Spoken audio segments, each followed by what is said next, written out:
ناظرین آداب، میں مدثر احمد، چیف ایڈیٹر روزنامہ آج کا انقلاب شموگا۔ ناظرین، ہم آپ کو اس بات کی طرف مبذول کرنا چاہتے ہیں کہ ملک بھر میں اس وقت کورونا کے حالات بے حد کشیدہ ہیں، اور ان حالات میں سوشل میڈیا پر جس طرح سے لوگ اپنے آپ کو مجنون دیوانوں کی طرح پیش کرنے کی کوشش کر رہے ہیں، اس کی مثال کہیں اور نہیں ملتی۔ خاص طور سے مسلمان عالم دین اور کچھ ایسے لوگ ہیں جو سوشل میڈیا پر ایسے پیغامات بھیج رہے ہیں جیسے انہوں نے کوئی جنگ فتح کر لی ہے۔ جی ہاں، ہم بات کرتے ہیں ہندوستان میں جاری سوشل میڈیا کی جنگ کی، جس میں عرب ممالک کے بھی کئی ایسے لوگ شامل ہیں جو بلا وجہ ہندوستان کے داخلی معاملات میں مداخلت کر رہے ہیں، جبکہ جن لوگوں کو آواز اٹھانے کی ضرورت تھی وہ خاموش بیٹھے ہوئے ہیں، اور جو لوگ خاموش بیٹھنے چاہیے تھا، جن لوگوں کو خاموش بیٹھنا چاہیے تھا، وہ آواز اٹھا رہے ہیں۔ ہندوستان میں جاری تبلیغی جماعت کے تعلق سے نکتہ چینی، دارالعلوم دیوبند کے تعلق سے نکتہ چینی اور دیگر مسلمانوں کے تعلق سے جو نکتہ چینی کی جا رہی ہے، اس پر سعودی عرب، دبئی، قطر اور بحرین میں کچھ عرب حکمرانوں، اہم شخصیات نے تنقید کرتے ہوئے کہا ہے کہ ہندوستان میں جس طرح سے مسلمانوں کو نشانہ بنایا جا رہا ہے، اس کی ہم شدید مذمت کرتے ہیں، اور وہاں یعنی عرب ممالک میں جو لوگ بیٹھے ہوئے ہیں ان لوگوں کو ہم واپس ہندوستان بھیجنے کی کوشش کریں گے۔ جی ہاں، اگر ایسا ہوتا ہے تو اس سے زیادہ مسائل پیدا ہوتے ہیں، نہ کہ یہ مسائل کا حل ہوگا۔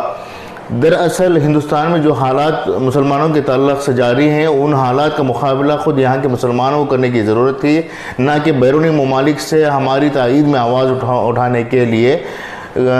پیش رفت کرنی چاہیے تھے۔ کچھ لوگ جو مسلمانوں کے یہاں قائدین کہلاتے ہیں، ذمہ دار کہلاتے ہیں، وہ لوگ بھی سوشل میڈیا پر مسلسل ایسی تحریک چلا رہے ہیں جیسے کہ وہ جنگ فتح کرنے کے لیے مسلمانوں کو للکار رہے ہیں۔ ہم نے ایک سوشل میڈیا پر ایک اپیل دیکھی کہ جلد سے جلد لوگ ٹویٹر پر اپنا اکاؤنٹ کھولیں، اور جو لوگ مسلمانوں کی مذمت کر رہے ہیں، تنقید کر رہے ہیں، ان کا جواب دینے کے لیے جو عرب حکمران شخصیات آواز اٹھا رہے ہیں ان کے ٹویٹر پر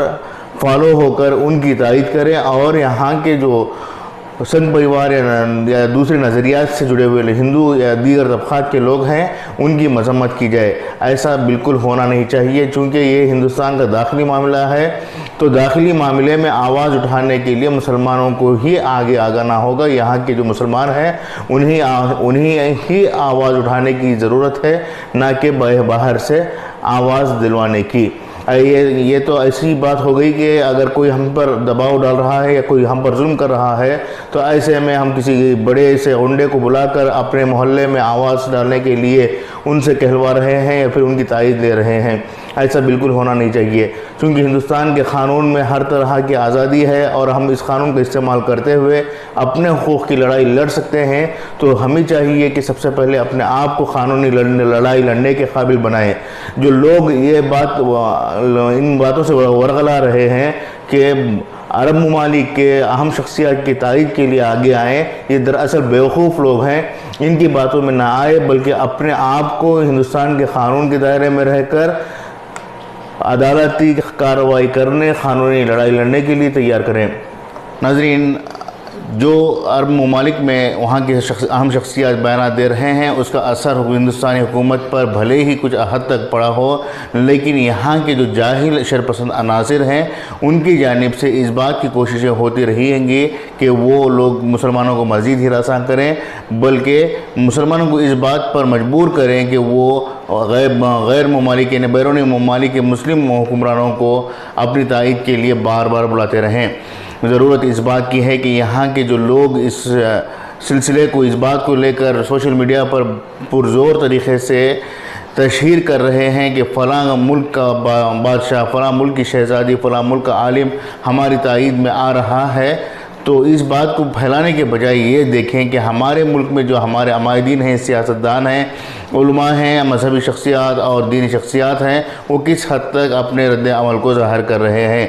غور طلب بات یہ ہے کہ یہاں ایسے کوئی بھی کسی بھی شخص کی طرف سے رد عمل ظاہر نہیں کیا جا رہا ہے۔ بعض علماء نما شخصیات جو اپنی زندگی میں کچھ نہیں کر پائے تھے، وہ ایسے پیغامات کو، ایسے میسیجز کو سوشل میڈیا پر پھیلا کر اپنے آپ کو مجاہد ملت